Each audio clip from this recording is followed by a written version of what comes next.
So right here is a good, hearty, budget-friendly hamburger gravy. Well, folks, we're about to make a hearty, budget-friendly feast featuring hamburger gravy. And it's a number of things you can put it on. We are going to feature pancakes, mashed potatoes. You can have it on rice as well, but today you'll see it on pancakes and mashed potatoes. We had a video on meat prepping, and this package of plain hamburger was in the freezer, so we pulled it out for this video. So let's come see what else goes into the hearty, budget-friendly hamburger gravy. Okay, we will need the fried out hamburger, milk, beef broth. This is from a roast we had, and this is backup if we need more. And then all-purpose flour and salt. And someone had asked about the hamburger gravy after the video of the meat prep. So we thought, well, this is quick and easy. The hamburger's fried out, ready to go. So the hamburger gravy it is. Before I proceed here, I'm going to just fill you in on a frustration we had. Easter is next week, and we had Googled foods that people are looking for Easter, and carrot cake kept coming up. So we had actually videoed making the carrot cake, and I went to load it up, and the SD card needed formatting, and to format it, the only way I knew to format it, I'd lose everything. So we still have the SD card. I don't know if I'm going to be able to figure out how to get it or take it somewhere, or we just have to redo a carrot cake. Now there's no set amount of hamburger versus beef broth. If you want it thick with hamburger, then you use less beef broth. It's a wonderful way to stretch your hamburger and it still be good. So if you're okay with less hamburger, just use more beef broth. But it is an excellent way to stretch the meat and make it go a little bit further. Here's a kettle we're using. In goes the hamburger. And now the beef broth. And I see right now I want more than that. So I'll just add some. This happens to be the Swanson beef broth.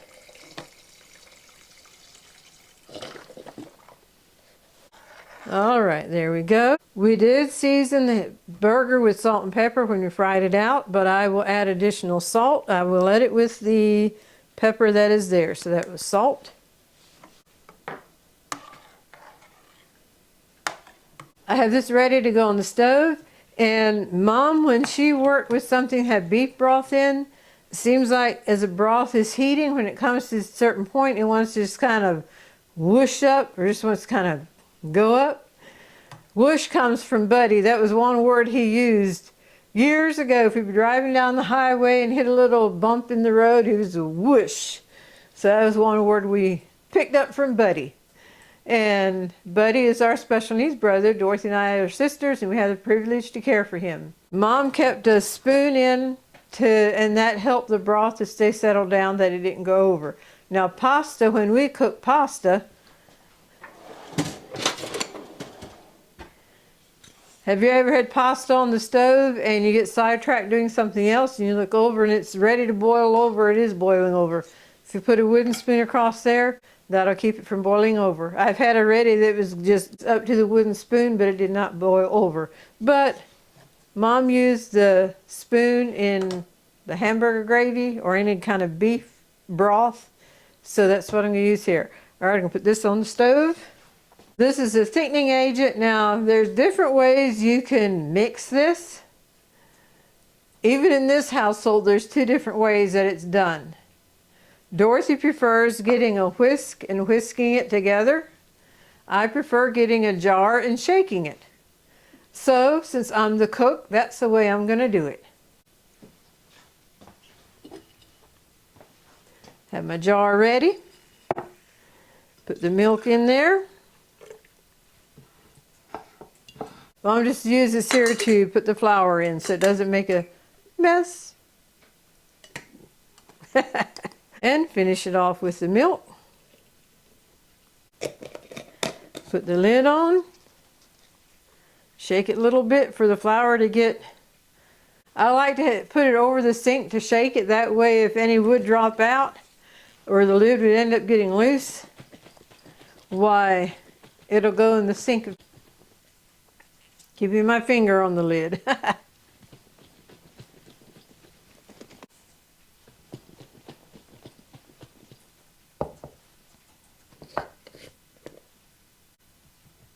Just pour it into the 2-cup measure. I'm going to run it through a strainer, so if there's any bits of flour there, it has to go through here before it goes on down into the milk. That way it won't be lumpy. I know doing the thickening agent like this is different than a lot of things. Even our sausage gravy, we make the flour, cook it right in with the sausage. But this is the way Mom always did her gravy. Just took flour, and depending what she's doing, she used milk, and depending what she's doing, she used water. And then we will pour it in after that is boiling. So if you've never seen it done this way before, now's your chance to see the completed job. Okie dokie. We're going to pour it through the sieve. I see a few flour chunks there.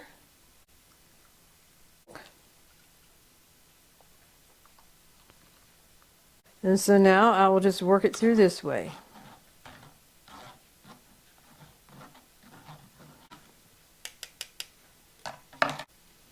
Now you want to rinse your jar out right away because that can dry on and be harder to clean then. And also rinse out your sieve. I'm going to let the spoon in here so I can stir it just before I add it to the hamburger and beef broth. Here's what it looks like right now. I haven't stirred it at all since it's back here.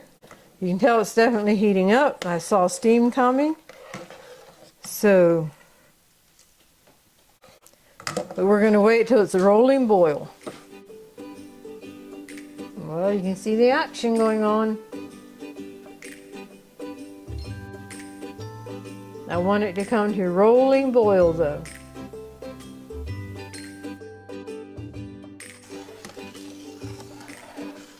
Okay, I'll let that cook for just a couple minutes as I add the thickening agent, which there again, I wanted to call it Dakely because that's the Dutch word for it, but it is a thickening agent. Let me see if I can do this without, I'm keeping my arm out of your way. Just slowly pour in.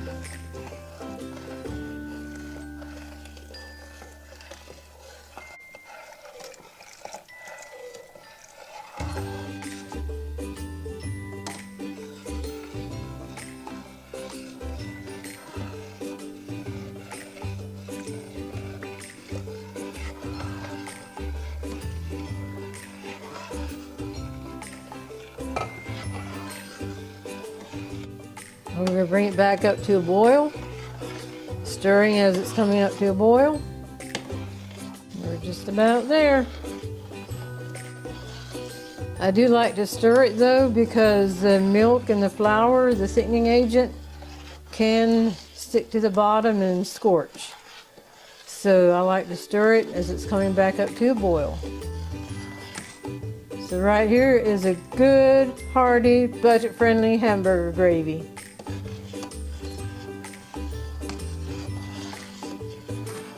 Well, as you can see, it's definitely boiling again, so the next thing is to cut the burner off and remove it from the heat.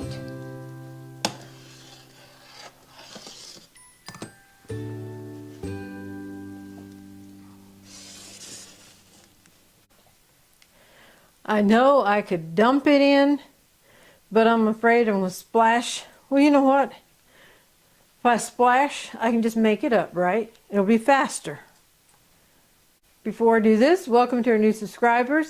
If you've been with us for a while, we appreciate your continued support. And if you haven't checked out our website yet, be sure to do that. It's hirschbergersheartandhome.com. And from there, you can sign up with a newsletter. And also on our website is a link with recipes, and there this will be a printable recipe if you want it. Or you can just look at it and jot it down. So I am going to attempt to dump this in the bowl. By the way, Mom used to have a bowl like this many years ago. It was all chipped up. And this came through one of our storage unit auctions in pristine condition. So we are enjoying this bowl, and it reminds us of Mom. And I know at least one of you have a collection of this china set as well. So enjoy the bowl. Beautiful, beautiful. Okay, here we go.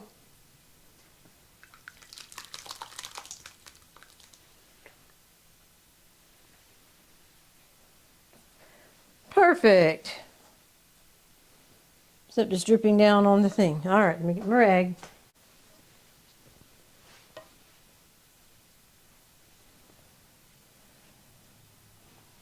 Got a little bit on my hot pad and a little bit on the mat, but guess what? It's time to wash the mat anyway because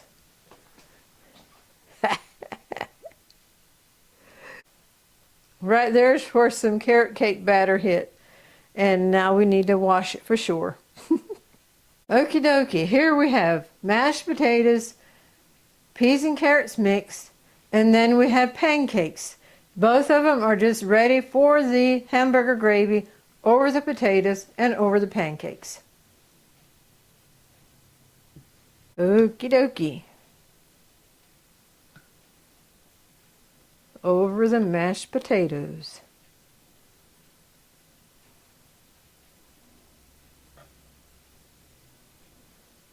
As you can see, I made a well in the middle of the potatoes. And Dorothy learned if you put some syrup right directly on the pancake, that it helps the syrup to soak into the pancake. And now, cover the pancakes with hamburger gravy.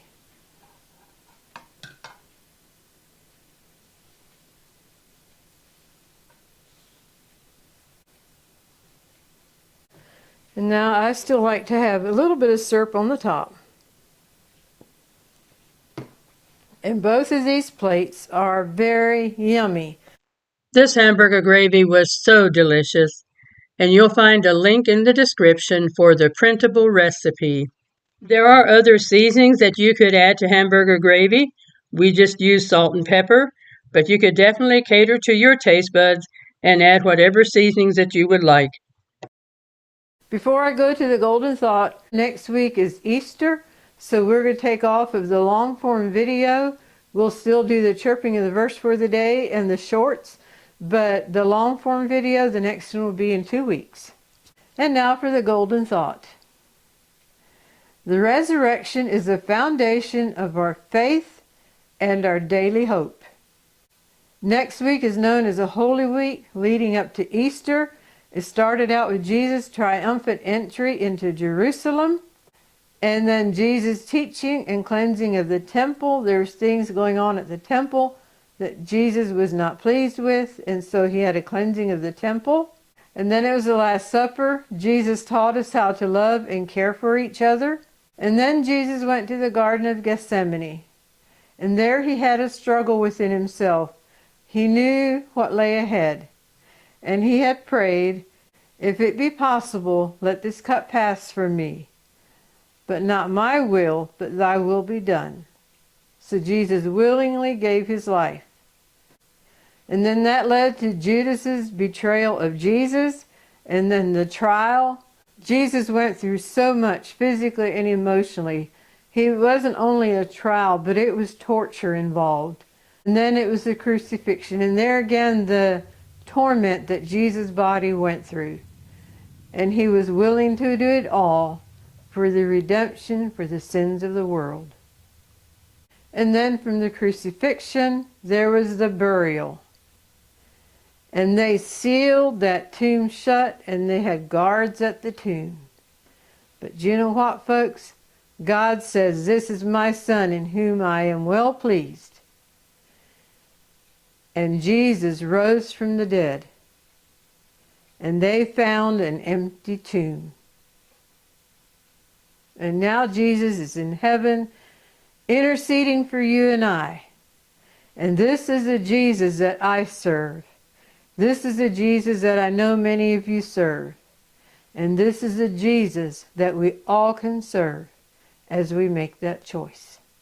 And because we are serving Jesus, We are joint heirs with Jesus to spend eternity in heaven with our Lord and Savior, Jesus Christ. So this isn't just a story for Easter. It's a core foundation of our faith and our daily hope in Jesus.